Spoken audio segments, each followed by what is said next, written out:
that were not pleasing to God, but God. Amen. And had it not been for God touching my heart and changing my life, maybe I'd still be doing some of the things that I used to be doing. All right. Sometimes you gotta have a but God thing. I used to sleep around and do things that were not honorable before but God. Yeah, my family is not wealthy. I don't come from heritage. I don't come from money, but God. Yeah, I don't have the best education, or I don't have all the right credentials. I didn't know all the right people, but God. And sometimes, brothers and sisters, you have to recognize that the blessings that we enjoy are not due to how good you are, or the name that you have, the family that you come from, the place that you got your degree, but there is a God. All right, sir. Amen. There is a God who sits high and looks low, and is the source of all of our blessings. We have to understand the pretense of the gift. We have to understand the provider of the gift. Thirdly, we have to understand the punctuation of the gift. And this one, it blessed my socks off. As I was studying Ephesians chapter 2, looking at verse 4, says, but God, who is rich in mercy, for his great love wherewith he had loved us. Now, I had to take English 2 times in undergrad. So, there may be some grammarians in the house who understand a little bit better than I do what I'm talking about. But as I looked at Paul's statement in Ephesians chapter 4, I noticed a couple of things. One, if we have any English teachers in the house, you may be saying amen about this one. That one, you never start a sentence with a conjunction. Anybody know what I'm talking about? That you never begin a sentence with a but or an and, or you begin a sentence with a declarative statement. But Paul begins a sentence with a but. Paul says, but God. And then he puts a comma. I had to, just for the sake of curiosity, I had to look up common comma usage, proper comma usage, in order to understand, because it bothered me, it stood out to me. So I looked up proper comma usage, and according to the grammar website I was looking at, it said there are basically 7 main usages of the comma. To use the comma properly, it's 7 main usages. And I went down the list of the usages. One such usage would be to separate elements in a series. For instance, if you were to say the young boy hit the ball, comma, and ran to third base, comma, and scored a point. That would be a separation of elements in a series. So one such usage of the comma. And I went down and said, no, it's not separation of elements in the series. That would be the reason for which Paul used the comma. There's other such instances like to separate quotations.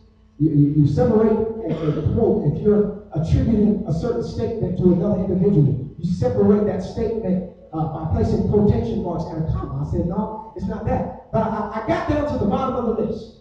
And one of the things I saw that blessed me says that you can use a comma at any point where you're showing contrast between 2 realities.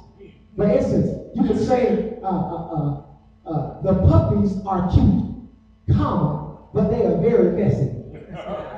They're contrasting statements. The reality is conflicting.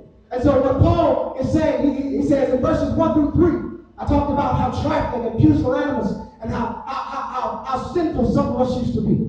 And then as I get to the point where I'm introducing God into the statement, where I'm introducing God into the equation, if God is a God of justice, if God is a God of law, if God is a God of righteousness, you would think that his response to verses 1 through 3 would be to punish us and condemn us for some of the things that we used to do. But Paul is saying, I had to use a comma in verse 4 to show the contrast between our activity and God's response. And brothers and sisters, would you know that sometimes we deserve to be punished. We deserve for God to condemn us. We deserve for God to chastise us. But the reality is that every now and again God will look upon our faults and look past them to give us the love and the mercy that we deserve. Sometimes we forget the meaning of grace and mercy. Grace is when God gives us something that we don't deserve. Mercy is when God withholds from us something that we do deserve. All right, let me go down your lane. When in your BC days before Christ, or maybe in your AD days after decision, when you were passing the Cavassier, the Johnny Walker Red, the Hennessy, when you were doing those things, and you got behind the wheel of an automobile and made it safely to your destination. You didn't make it safely to your destination because you had good dexterity of your limbs or because you're an expert drunk driver. No, you made it to your destination because God withheld something from you that you deserve. Paul says, I had to put a comma in verse 4 to show you the contrast between our actions and God's response. That yes, we did things that we weren't supposed to do. Yes, we went places that we were not supposed to go. But God. But God. I'll tear our church up on but God.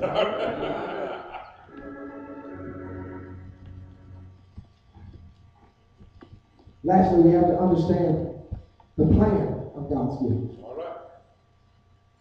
Ephesians chapter 2, verse 8 says, for by grace are you saved through faith, and that not of yourselves. It is the gift of God, not of works, lest any man should boast. For we are his workmanship, created in Christ Jesus unto good works, which God hath before ordained that we should walk in them. Brothers and sisters, what Paul is trying to communicate to us about the gift that God has given is one. If you don't carry anything with you from today, remember this, that the gift that God has freely given is not in response to anything that we have done. The Bible says in John 3:16, for God so loved the world that he gave his only begotten Son, that whosoever would believe in him would not perish but have everlasting life. In that passage, John 3:16, the term used for love is agape, agapeo in the Greek. The Bible says that God loved us. Now we have to understand the difference. The Bible uses about 3 different terminologies for love in the Greek. One such phrase is what we see in John 3:16, agape love. Say agape. Another such term used in Greek is phileo. Phileo love is where we get the term Philadelphia, which is the city of brotherly love. Phileo love is the love that you have for your frat brother. Phileo love is the love that you have for your cousin, your kinfolk. And the third love is love for another Christian context, eros love. It is the love of romanticism, eroticism. It's the love of physical companionship. But what John 3:16 tells us is that when God shows agape love to the world and gives us his Son, what that basically means is that agape love is not based on any action of the loved party. Agape love is not a feeling. Agape love is a choice. And the blessing of God choosing to love us is that it is love without cause. It's love without proper inspiration. It is love without proper motivation. So when the Bible says that God so loved the world, it is saying that he chose to love us in spite of who we are. All right. And the blessing of that is that if God chose to love us on his own terms, that means that you and I are not responsible for maintaining God's love. It'll bless you if you let it. Yeah. Sometimes the life of discipleship, we see ourselves working and serving in order to maintain and keep God's love. No. God's not like your children. God's not like some of your co-workers who, will love you today and curse you tomorrow. No, God's not like that. You don't have to work to maintain God's love. But God says, for God so agape the world chose. It don't make sense. That's one of the hardest words in Scripture to explain, biblically and grammatically. Agape love is one of the most difficult terminologies to explain. It doesn't make sense. How can you love someone simply by choosing to love? How can you love someone that doesn't deserve to be loved?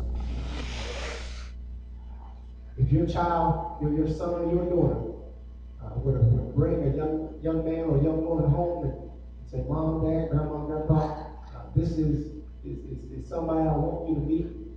His or her name is this, that, or the other, and I love him. One of the things you probably begin to do is begin to ask questions. Who are they? Where they from? What their mom and dad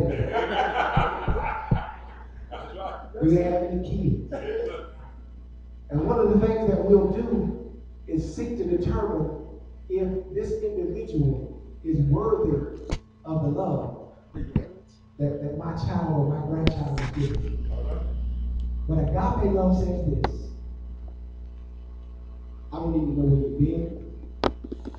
I don't need to know where you're coming from. I don't need to know who you did it to.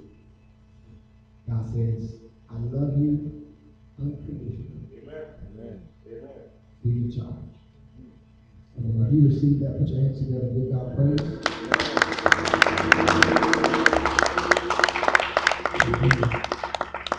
We're getting ready to go, but before we do, we want to offer and extend an invitation to anyone if you've never accepted Christ, if you've never accepted Christ as Lord of your life, let me tell you something. In this season of celebration, celebrate the Christmas season, Christ Mass, God giving His Son in the form of a man.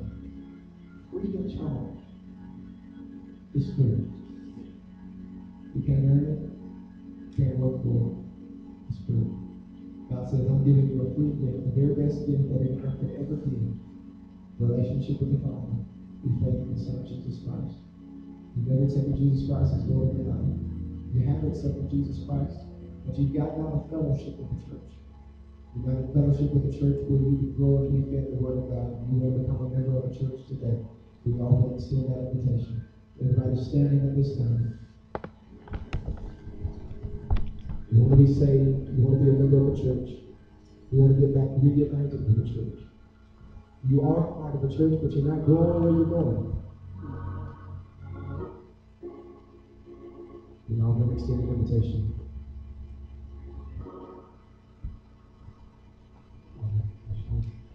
Put your hands together, church.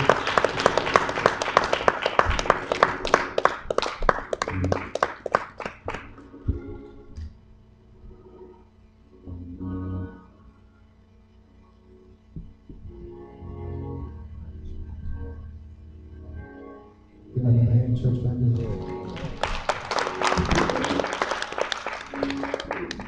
You have your seats. God is good. Yeah. That's it. Good all the time. All the time. I keep seeing the people all the time. I say, each week y'all continue to let me come back. And I do appreciate it. I take it for granted. That you all are working and praying for young people. Not without envy. If you all keep praying for me and supporting me, we will get there together. All right. All right. I want to say thank you for all the phone calls and emails this week, checking on me and making sure that I was having a good Thanksgiving. And Thanksgiving was wonderful. I enjoyed spending time with my family, and we had a good time. Amen. And if no one has anything, we'll stand and be dismissed. Any comments and reminders, everything we need to be mindful of for the time.